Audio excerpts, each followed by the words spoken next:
I don't really know what these lines are called, but apparently they hold coolant and they distinguish it to separate areas inside my engine bay. But to help people out to do this,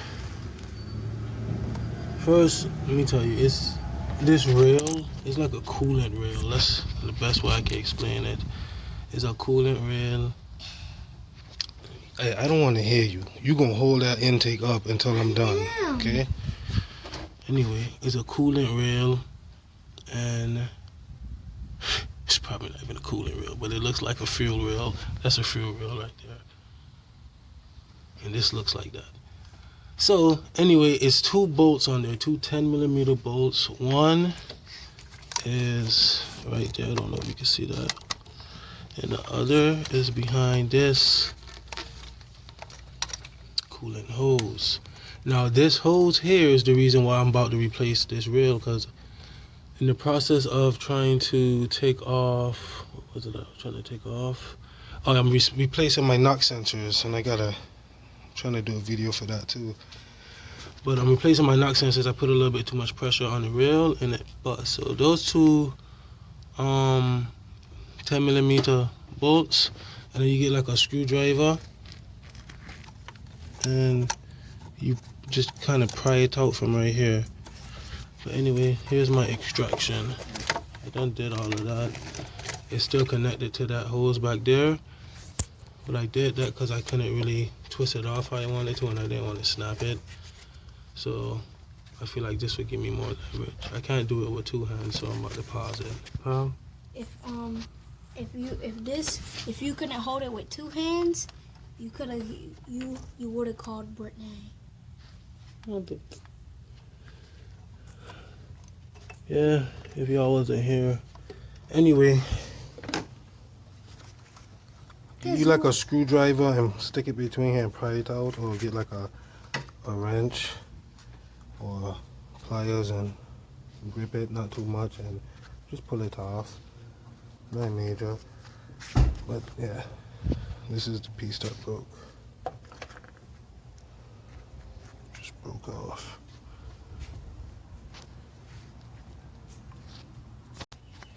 And this thing here has a gasket on it. I'm gonna keep this one. My plan is to go to the junkyard and get another one of these. I don't have one. I'm gonna keep this gasket just in case. It don't look too bad. But since I'm doing this video and I just did it for this thing that I don't know the name of, hopefully I'm helping someone. But I'm about to just go ahead and show y'all where the knock sensors are located. On this 94 BMW 318i is two knock sensors. Now those two up top are the old ones. This one of the new ones. Quick comparison.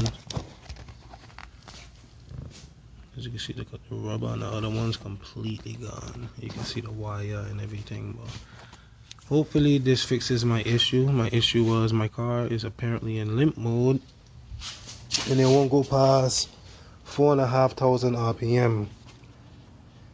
I did a little research and this part came up, and I'm hoping they fix it because I paid $100 for two knock sensors. So, without further ado, here goes the knock sensor location.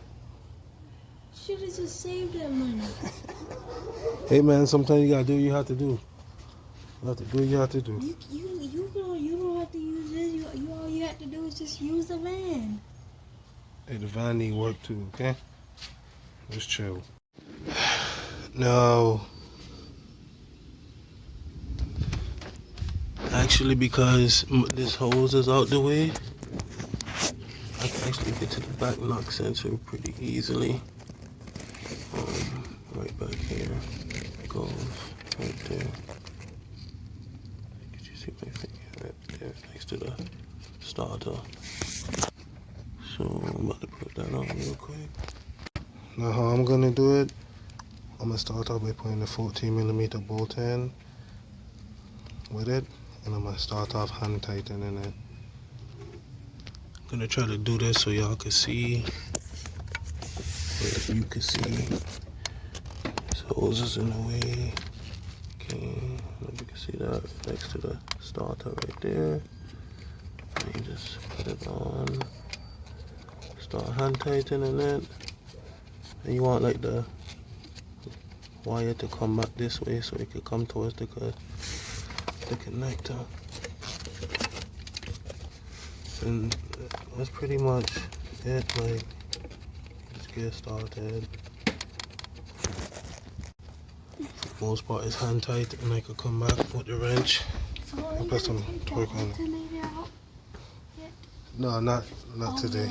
Until buy another one. Yeah, something like that. So I started the other knock sensor by hand like this, and generally, or me, I just feel like I want to make sure like the prone or the piece the wire comes out of, I want to make sure it's like pointed down, because right now I have this like coolant rail off and it goes right here, so I didn't really want it to interfere with that. So I'm gonna do this, and I just did a little research, and it looks like the torque specs are 6,000 pounds, but naturally I would just tighten it without overly tightening it. But yeah, I got my torque wrench could fit in here. I already did the back one. You just torque it. Right. I'm gonna do it for one hand.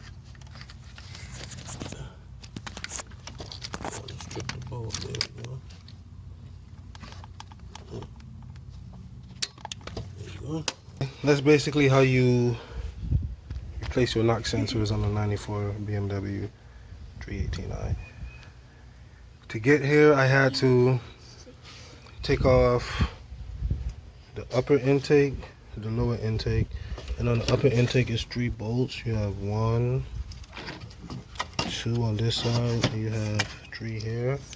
The lower intake, you're gonna have to take off the fuel rail, and to me it don't really matter if you depressurize your fuel system. It's just an extra step, but you could do that by taking out your fuel pump fuse in the fuse box, but that's another story. I wouldn't even really worry about it. It's just gonna all over the place, but I won't really worry about it. Some people just do it just to stay clean. But anyway, take off the fuel rail. After you take off the fuel rail, you're gonna be exposed to the lower intake, and that has 1, 2, 3, 4, 5, 6 bolts, and it comes in here like that basically. I know this is a bad, but I don't really want to mess with it. And this little stupid squid here is the reason why I have to move it like that, because I really don't know why they made it go through the lower intake and then be connected to the firewall. It's just stupid, because you can't, I don't know how, I be seeing people take theirs off. I don't know how they do it. And some people just got one that just twists off, which just looks really convenient, but this is stupid to me. Thanks for watching. Please like and subscribe. It is in.